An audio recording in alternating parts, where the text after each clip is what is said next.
Hello everyone, इस video में हम बात करने वाले हैं एशियन पेंट्स लिमिटेड स्टॉक के बारे में। आज है 13 मई 2021 और आपके सामने जो डेटा ओपन है वो है कल के ट्रेडिंग सेशन का, विच वॉज 12 मई 2021। तो यहाँ पर हम जो भी बातें करने वाले हैं वो कल के डेटा के बेस पर बात करेंगे। Many of you are asking कि सर एशियन पेंट्स में किस तरीके से हमको ट्रेड करना चाहिए। जिस तरीके से एशियन पेंट्स अप्रोच कर रहा है तो क्या हमें एक बाइंग अपॉर्चुनिटी देखनी चाहिए या फिर सेलिंग अपॉर्चुनिटी देखनी चाहिए, तो सारे विषयों में बात करेंगे वन बाय वन। लेकिन उससे पहले एक छोटी सी रिक्वेस्ट है कि चैनल पर पहली बार विजिट कर रहे हैं तो जरूर सब्सक्राइब कर लीजिएगा, बेल नोटिफिकेशन ऑन कर लीजिएगा, जिससे कि लेटेस्ट अपडेट आपको मिलती रहे।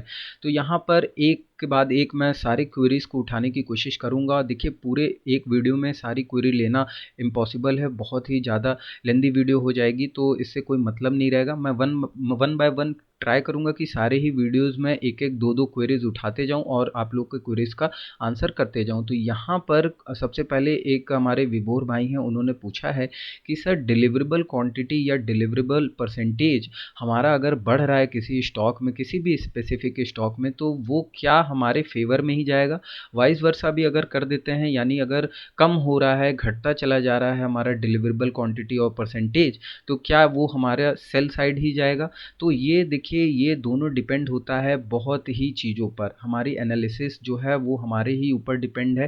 केवल ये मैं बोलूँगा कि सफिशिएंट डेटा नहीं है किसी भी स्टॉक को बाय साइड या सेल साइड ले जाने का। ठीक है, यहाँ पर बहुत सारी चीज़ें हैं, पूरी तरीके से मैं बोलूँगा ना, स्पेकुलेशन जो चीज़ होती है वो बहुत ही ज़्यादा मेसी होता है। कोई भी किसी चीज़ को केवल एक डेटा से आप नहीं पकड़ सकते। तो यहाँ पर मैं खुद इतने दिनों से मार्केट में हूँ, मुझे नहीं लगता कि केवल डिलीवरेबल परसेंटेज बढ़ जाने से मार्केट में कोई भी स्टॉक या कोई भी स्पेसिफिक स्टॉक आपका ऊपर जाएगा या कम होने से नीचे जाएगा। तो ये मैं डिनाई करता हूँ।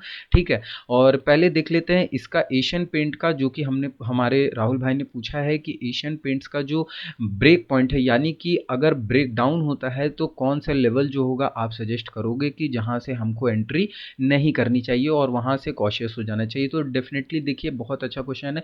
अभी तो मैं यही बोलूँगा कि आपको अभी एशियन पेंट में जिस तरीके से मुझे लगता है आपको कॉशियस हो जाना चाहिए, और इस चीज़ को हम और ज़्यादा एलैबोरेट और डेप्थ में देखेंगे। अभी हम जाते हैं जब इसके टेक्निकल चार्ट के ऊपर। ठीक है, तो पहले ये देख लेते हैं क्वांटिटी जो ट्रेड हुई थी कल के दिन 20,85,630 शेयर्स की। डिलीवरेबल क्वांटिटी रही थी 4,99,218 shares. Percentage of deliverable quantity की बात की जाए तो 23.94%, which is approx to you can say 24%। तो 24% का यहाँ पर आप देख सकते हैं कि डिलीवरी था कल का। ठीक है, अब मुझे नहीं लगता कि ये डिलीवरी उतनी ज़्यादा अच्छी है, बट फिर भी ठीक है, मॉडरेट मैं बोलूँगा। लेकिन यहाँ डिलीवरी का मैं कोई इशू ही नहीं लेने वाला, क्योंकि डिलीवरी से मुझे नहीं लगता कि कुछ ज़्यादा इफेक्ट पड़ता है। हालांकि जब बल्क में कोई भी एक अच्छा इन्वेस्टर जो है किसी में एंट्री लेता है तब डेफिनेटली हमको फ़र्क पड़ता है। लेकिन ऐसा नहीं है कि जो नॉर्मल रिटेलर्स हैं और जो छोटे मोटे निवेशक हैं उनके थोड़ा थोड़ा 1-2% आगे बढ़ने या कम होने से कोई खास असर नहीं पड़ता है किसी भी स्पेसिफिक स्टॉक पर।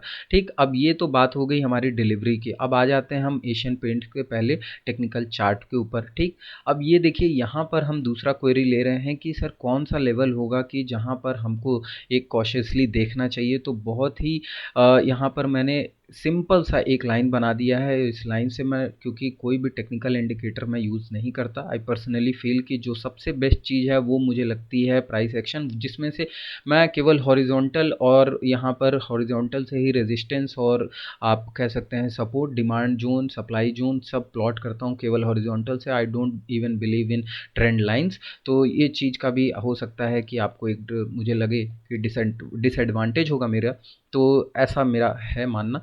तो देखिए, यहाँ पर सबसे बड़ी बात होती है कि आपको जो चीज़ सूटेबल लगे, जो चीज़ में आप एकदम अपना बेस्ट दे पा रहे हैं, वही चीज़ आप यहाँ पर सेटअप करिए।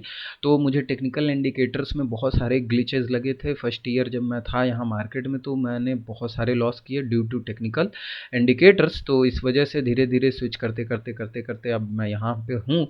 तो यही रिकमेंड करूँगा जो बिगनर्स हैं वो थोड़ा सा टेक्निकल इंडिकेटर से दूर रहें तो ज़्यादा बेहतर है।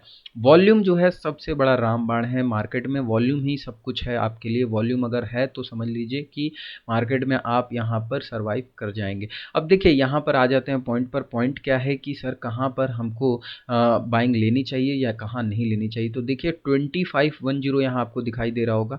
2510 यानी 2510 का ये जो लेवल है, इसको ब्रेक करके क्लोजिंग नीचे के लेवल्स पर हमको देखने को मिलती है, तो आई वुड रिकमेंड कि यहाँ पर कोई भी फ्रेश बाइंग मत कीजिएगा, पहली चीज़। दूसरी चीज़ कि अभी करना है कि नहीं करना है, फिर मैं बोलूँगा कि नहीं, अभी बिल्कुल नहीं करना है, क्योंकि already we are in zone, यानी कि मैक्सिमम मैं बोलूँगा 40 पॉइंट्स का और यहाँ पर हमारे पास गैप है। तो इस गैप को पहले थोड़ा सा देख लेने दीजिए, क्या कल के दिन रिएक्शन होता है। जिस तरीके से वॉल्यूम कल का 12 ऑफ मई का आप देख सकते हैं वॉल्यूम जनरेट हुआ है, तो इस वॉल्यूम पर भी आपको ध्यान देना है कि प्रीवियस कुछ दिनों के वॉल्यूम से ये अच्छा खासा वॉल्यूम जनरेट हुआ है, तो इस चीज़ पर भी ध्यान देना है। और एज आई सेट कि 2510 यानी 2510 या आप कह सकते हैं 2510 का जो लेवल ब्रेक करता है, तो I would not recommend to buy any fresh position और I would not recommend to place any fresh position. ठीक है, तो ये चीज़ है आपको ध्यान में रखनी होगी।